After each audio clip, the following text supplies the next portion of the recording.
Okay, so what does it really take to become, a king in any field? Today we're doing a deep dive into the, well, incredible journey of Shakib Khan. He's often called the King Khan of Dollywood. Yeah.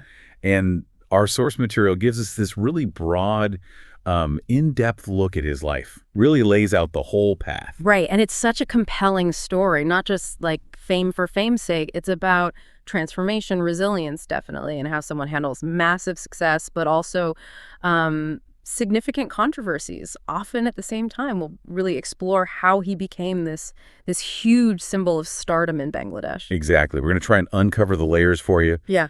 From being a small-town kid Yeah. all the way to the absolute top of Bangladeshi cinema. Okay, let's dive right in.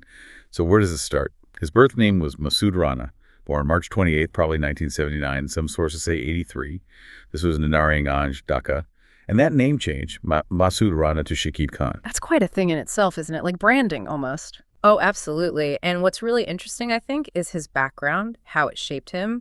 His dad, Abdur Rab, was a government officer. His mom, Nurjahan, a housewife. So a middle-class family, disciplined. He often talked about that, this strong bond with his parents, how they supported him, especially during the early struggles. That kind of disciplined upbringing probably gave him a lot of that resilience we see later on. Yeah, you can see that. And it seems like that discipline showed up in his school life, too, at first anyway. Attended local schools, apparently a bright student, good at drawing, maybe a little shy. Then after his SSC exams, he makes the move to Dhaka, looking for better opportunities. But here's a twist, right? He actually went to Dhaka Polytechnic Institute for engineering, which he never finished. That's such a significant pivot, isn't it? It really makes you think about how often someone's real path isn't the one they start on, education-wise. His passion clearly was somewhere else: films, acting, dancing. He got involved in cultural programs, and those experiences, not engineering, they really laid the groundwork for everything that came next in cinema. Okay, so Dollywood. His entry point is 1999. The film Ananta Balabasha, directed by Honorarung Sohan. Now, it wasn't like a massive hit right out of the gate, but people in the industry, producers, directors, they saw something in him. That screen presence, the looks, a certain confidence. Yeah, exactly. And what happened next was, well, pretty rapid, a really fast ascent. Within just a few years, he wasn't just in Bangladeshi cinema, he was starting to, dominate it. He really became the face of modern Dollywood. And if you look at the bigger picture, it wasn't just about his talent, though obviously that was key. He kind of filled this void, redefined the look, the feel of a leading man for that time. And he absolutely backed it up with huge hits, that action romantic hero image. He cemented that. Films like Priya Amar Priya, King Khan, #1 Shakib Khan. These weren't just movies, they were like cultural events. And then later on, Hero, the superstar. Security, Password, Shikari, Agni, Rajneeti, the list goes on.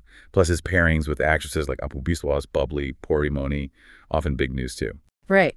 And beyond just being popular, his actual achievements stack up. He's won the National Film Award 4 times, multiple Merrill Prothom Allo Awards as well.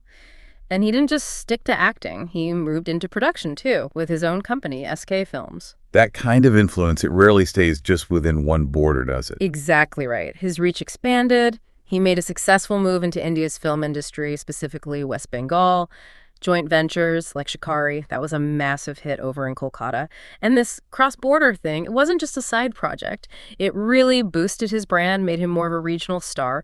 It also kind of elevated the profile of Bangladeshi cinema internationally, you could argue, raised the bar. Okay, so let's talk about the other side of the coin. Because alongside all this professional success, his personal life has been, well, very public.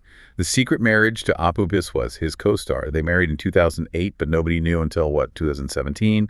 And they have a son, Abraham Khanjoy. Then came the divorce, finalized in 2018. That was all over the news. It really was. And the public drama didn't stop there. Then came the rumored relationship with Shabnam Bubbly and reports of another child, Shahzad Khanbir. Though it's important to note that's been publicly disputed at times. What's really fascinating, I think, is how these deeply personal things played out so openly. In the media, everywhere, it constantly shaped his public image, made him a fixture in gossip columns just as much as on screen. And it wasn't just relationships. There were other controversies too, right? Yeah. Criticisms about him dominating the industry, maybe pushing out rivals, accusations about taxes, a fake address. other personal issues, lots of media attention around those things. And of course, he faced challenges from, new actors coming up, changing tastes in movies. Definitely. But despite all of that, the controversies, the scrutiny, he stayed incredibly popular, relevant, which, when you think about it, points to this unique mix. Talent, definitely. A connection with the audience that's hard to break. And maybe just sheer resilience. To withstand all that public pressure, personal and professional, it's quite rare, really. Yeah, it is. And then there's the whole celebrity lifestyle aspect. Yeah. His net worth unofficially is estimated somewhere around BDT 30 to 50 crore, which is substantial. Yeah. Luxury cars, flats in Dhaka. He lives that star life.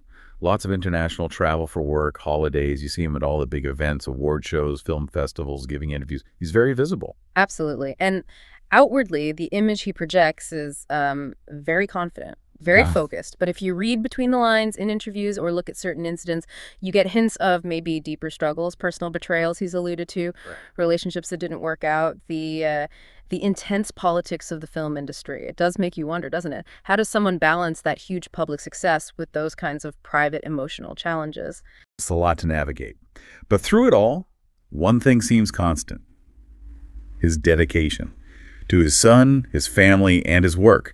Those seem to be his anchors, So wrapping this up, what does it all add up to? Shakib Khan's story, it's this really compelling journey. Small-town kid makes it big, huge success, but also lots of controversy, family drama, and this thread of resilience just running through it all. Yeah, and looking at the bigger picture for Dollywood, he didn't just star in movies. He really helped transform the industry into a more commercial powerhouse. For years, arguably, he kind of carried it on his shoulders, became this absolute symbol of stardom in Bangladesh. His story is just a powerful example of that complex dance between the public face and the private reality, and the sheer force and ambition. So for you, listening, maybe think about this. Shakib Khan managed to stay popular, stay relevant, despite all these constant challenges, personal and professional. What does that tell us about celebrity, about how we perceive stars, especially today in this modern entertainment world? It's definitely a deep dive that leaves you with plenty to think about.